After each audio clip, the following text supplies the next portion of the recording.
गेल्या लेक्चरमध्ये न्यूटनचा युनिव्हर्सल लॉ ऑफ ग्रॅव्हिटेशन बघितला. युनिव्हर्सल लॉ ऑफ ग्रॅव्हिटेशन ज्याचा फॉर्म्युला होता F is equal to G m1 m2 upon D square. D square म्हणजे डिस्टन्स. डिस्टन्सला समजा मी इथं r म्हणलं तर जी m1 m2 upon r square होतं. हे जे inversely proportional to the square of the distance कसं ठरवलं गेलं, तो लॉ त्यानं कुठून डिराईव्ह केला? तर बघा मी तुम्हाला आधीच सांगितलं होतं की केपलरच्या काही लॉसचा वापर करून त्यानं हा युनिव्हर्सल लॉ डिराईव्ह केलेला होता. तर त्याचं डेरिव्हेशन मी इथे लिहिलेलं आहे. एक्सरसाइज मध्ये पण आपल्याला क्वेश्चन आहे, तर त्याचा आन्सर कसं लिहायचं ते थोडंसं बघूया. ह्याचं प्रॉपर डिटेलमध्ये लिहिलेला आन्सर तुम्हाला पीडीएफ नोट्स मध्ये मिळून जाईल. फक्त मी इथे तुम्हाला एक्सप्लेन करेन की ते डेरिव्हेशन कसं आलं आणि ते आपल्याला त्याच्यात ऍडजस्टमेंट्स काय काय करायच्या आहेत. जसे की हेडिंग दिसतंय derivation of inverse square law. बघूया काय असतं. समजा की एक यम मास असलेला प्लॅनेट सनच्या अराउंड व्ही व्हेलॉसिटीनं मूव्ह करतोय आणि त्याच्या आणि सनच्या मधलं जे डिस्टन्स आहे ते आर आहे. जर असं असेल तर ऑब्व्हियसली प्लॅनेट तर सर्क्युलर मोशन किंवा इलिप्टिकल पाथ मध्ये चाललाय, तो कर्वच आहे. कर्व असेल की आपण त्याला टेम्पररीली सर्क्युलर मोशन म्हणतो. आणि मी पहिल्या लेक्चरला सांगितलं होतं सर्क्युलर मोशन एखादा पार्टिकल करत असेल तर त्याच्यावरती सेंट्रीपिटल फोर्स लागतो. सेंट्रीपिटल फोर्स किती लागतो ते मी शिकवलं होतं बघा. तोच इथं वाला आपण मानतोय. जर तो ऑब्जेक्ट व्ही व्हेलॉसिटीनं मूव्ह करत असेल तर त्याच्यावरती लागणारा जो सेंट्रीपिटल फोर्स आहे तो आहे F is equal to M V square by r. मजेची गोष्ट, सेंट्रीपिटल फोर्स हे एक ऍडजेक्टिव्ह टाइपचा फोर्स आहे. सर्क्युलर मोशन करणाऱ्या पार्टिकल वरती लागणारा फोर्स जो असतो तो सेंट्रीपिटल फोर्स असतो, पण तो स्वतः एक फोर्स नसतो. तो ऍडजेक्टिव्ह आहे. दुसऱ्या प्रकारचा फोर्स सेंट्रीपिटल फोर्सचं काम करत असतो. इथं जर प्लॅनेट हा सनच्या अराउंड मूव्ह करत असेल तर त्या प्लॅनेटला सनच्या अराउंड मूव्ह करण्यासाठी एक फोर्स लागतो. तो सेंट्रीपिटल फोर्स जो आहे ना, तो दुसरा फोर्स त्याचं काम करतो. तो दुसरा वाला फोर्स आहे ग्रॅव्हिटेशनचा फोर्स. म्हणजे काय, सन आणि प्लॅनेट मध्ये जो काही ग्रॅव्हिटेशनचा फोर्स आहे तो हा आहे F is equal to M V square by R. म्हणजे हाच आपला ग्रॅव्हिटेशनल फोर्स आहे आणि हाच आपला काय आहे centripetal force. Obviously gravitational force लिहिण्याचे फॉर्म्युला वेगळा आहे, पण इथं सेंट्रीपिटल फोर्स हाच ग्रॅव्हिटेशनल फोर्सचं काम करतोय एवढं लक्षात ठेवा. मग तुम्हाला माहिती आहे कुठलाही एक प्लॅनेट असेल, प्लॅनेट काय आपला अर्थच घ्या. अर्थला सूर्याभोवती एक राऊंड कंप्लीट करायला किती वेळ लागतो? 1 वर्ष, जे आपण मानतो 365 दिवस. टू बी प्रिसाइज 365 दिवस 8 तास 44 मिनिटं एवढं टायमिंग आहे. पाठ करायची काय गरज नाही. डोंट वरी, मला माहित होती म्हणून सर सांगितलं तुम्हाला. ठीक आहे. तर काय होतं की प्रत्येक प्लॅनेट आहे ना तो एक राऊंड कंप्लीट करायला तेवढंच टाइम घेतो. म्हणजे त्याचा टाइम पिरियड फिक्स आहे. मग आपण काय मानूया की एक प्लॅनेट आहे जो सर्क्युलर मोशन करायला आहे, तर त्याचं एक कम्प्लीट राऊंड करायला त्याला जो टाइम लागतोय तो कॅपिटल टी आहे, त्याचा टाइम पिरियड आहे. आणि त्या प्लॅनेटची स्पीड व्ही असेल तर तुम्हाला माहिती आहे स्पीडचा फॉर्म्युला काय असतो, speed is equal to distance upon time. मग तुम्हाला माहिती आहे बघा, समजा हा आपला मध्ये सन आहे आणि प्लॅनेट असा सर्क्युलर मोशन करायला लागलाय. इथनं फिरून, हे रेडियस आर असं म्हणूया, इथनं फिरून गोल फिरून परत इथे यासाठी त्याला किती डिस्टन्स ट्रॅव्हल करायला लागतंय, हे एवढं पूर्ण सर्कम्फरन्स ऑफ अ सर्कल एवढं. आणि ह्या पूर्ण सर्कलचा सर्कम्फरन्स किती असणार, 2 पाय आर. म्हणून तो फॉर्म्युला इथे लिहिलाय बघा. त्याची वेलोसिटी किंवा त्याचं स्पीड आपण कसं काढू शकतो, total distance upon total time. एक राऊंड कंप्लीट करायला डिस्टन्स ट्रॅव्हल करायला लागतं 2 पाय आर, लागणारा टाइम आहे T. So V is equal to 2 pi R bye T.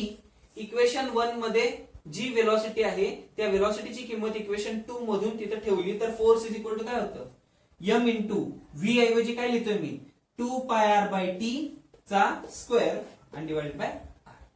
दिसलं सगळ्यांना? आता काय नाही, कॅल्क्युलेशनच करायचंय. 2 चा स्क्वेअर 4, पाय चा स्क्वेअर पाय स्क्वेअर, आर चा स्क्वेअर आर स्क्वेअर आणि डिवायडेड बाय टी आहे तो खाली घेतला त्याचा स्क्वेअर. आणि इथं आर होता तसा, इथला एक आर इथला एक आर मेला. म्हणजे बाकी काय राहिलं तुमच्याकडे, F is equal to 4 pi square M R upon T square. 4 pi square M R upon T square. पण ना मला ऍडजस्टमेंट करायची होती म्हणून मी काय केलंय, आर स्क्वेअरनच मल्टिप्लाय आणि आर स्क्वेअरनच डिवाइड केलंय. बघा R square upon R square म्हणजे किती, 1. त्यांनी गुणलं तर काही फरक पडत नाही, किंमत आहे तशीच राहते. फक्त आपल्याला मॅथमॅटिकल ऍडजस्टमेंट करायची आहे म्हणून मी ही स्टेप केली आहे. ही स्टेप तुमच्या लक्षात राहणं गरजेचं आहे. मी 3 स्टार केलेत बघा. आर स्क्वेअरनी मल्टिप्लाय करायचं, आर स्क्वेअरनीच डिवाइड करायचं. जर इथं आर स्क्वेअरनं मल्टिप्लाय झालं तर R square into R, R cube, आणि हा आर स्क्वेअर खालचा आहे असं राहिला. मग बघा काय झालं, F is equal to 4 pi square M upon R square into R cube upon T square. अरे हे आर क्यूब मला खाली घ्यायचं असेल तर मला याचं रेसिप्रोकल घ्यायला पाहिजे. म्हणजे काय, 1 upon T square upon R cube. बघा याची किंमत काही बदललेली नाहीये. 1/t²/r³. केपलरचा तिसरा लॉ आठवा. t² is directly proportional to r³. म्हणजेच t²/r³ इज इक्वल काय असणार? कॉन्स्टंट. मी त्याला तात्पुरते इथं मानतोय k. मग 1/t²/r³ ला मी काय लिहू शकतो? 1/k. 1/k इथे लिहिलं तर डायरेक्ट इथं सांगला मी f is equal to 4π²m/r² into k. पूर्ण फॉर्म्युल्यामध्ये बघा काय काय आहे. 4 कॉन्स्टंट आहे, पाय कॉन्स्टंट आहे, त्याचा स्क्वेअर केला तरी व्हॅल्यू कॉन्स्टंट राहणार. मास ऑफ द प्लॅनेट बदलत नाही, ते पण कॉन्स्टंट राहिलं. के कॉन्स्टंटच आहे, राहिला कोण मग फक्त? आर. रेडियस व्हॅरी करत जाते. म्हणजे 4π²m/k हे पूर्ण कॉन्स्टंट आहे. मग तुम्हाला माहिती आहे बघा इथं आपल्याला रिव्हर्स इंजिनिअरिंग टाइप मध्ये करत जायला लागतं. मी लिहू शकतो, इथं लिहून दाखवतो बघा. Force is equal to constant into 1/r². अरे आपण असं काय करतो हे बघा. आपण काय करतो तर एखादा ऑब्जेक्ट डायरेक्टली प्रोपोर्शनल असेल तर इज इक्वल टू कॉन्स्टंट करत असतो. इथं उलट करायला लागलोय. ऑलरेडी काय माहित आहे, कॉन्स्टंट इंटू r² आहे, तर कॉन्स्टंट मी काढून टाकलं, इज इक्वल टू आणि कॉन्स्टंट काढलं तर सिम्बॉल कुठला येणार? डायरेक्टली प्रोपोर्शनलचा. तिसरं आपण केलंय. मग काय आहे, मग हे फक्त समजण्यासाठी आहे, विसरून जा.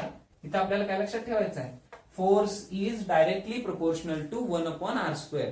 याचाच अर्थ स्ट्रेट फॉरवर्ड लिहायचं झालं तर force is inversely proportional to r². हा कुठला वाला फोर्स आहे?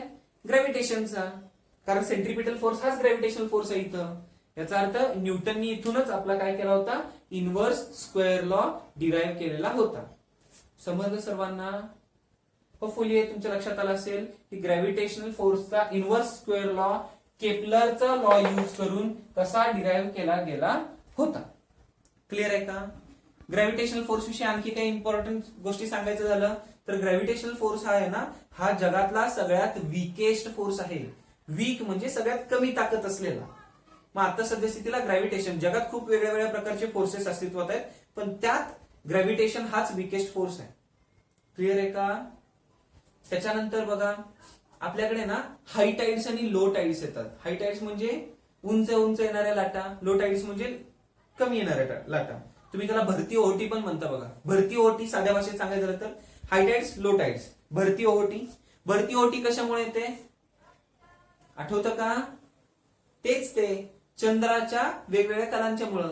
मग आता तुम्हाला इथं काय शिकायचंय तर भरती ओहोटी हाय टाइड्स किंवा लो टाइड्स कोणामुळे येतात तर लक्षात ठेवायचं मूनच्या ग्रॅव्हिटेशनल फोर्समुळे येतात. साधं सांगायचं झालं तर बघा, समजा हा आपला अर्थ आहे. अर्थ वरती ऑब्व्हियसली इथं समुद्र असणार, पाणी आहे सगळीकडे, आणि इथं आपला चंदामामा आहे. तर बघा काय होणार आहे, चंदामामाच्या जवळ असलेला पार्ट काय होणार? इथं ग्रॅव्हिटेशन फोर्स असणार अट्रॅक्शनचा, त्यामुळे इथं काय होणार? हाय टाइड. आणि हा लांबचा पार्ट आहे, इथं मग पाणी इकडून इकडे सरकले ना, त्यामुळे इथं काय येणार? Low tide. समजलं असेल तर लक्षात घ्या काय येणार आहे. हाय टाइड आणि लो टाइड कोणामुळे येतं तर मूनच्या ग्रॅव्हिटेशनल फोर्समुळे येतं. एवढा पॉइंट लक्षात राहील का तुमच्या? Very good. चलो.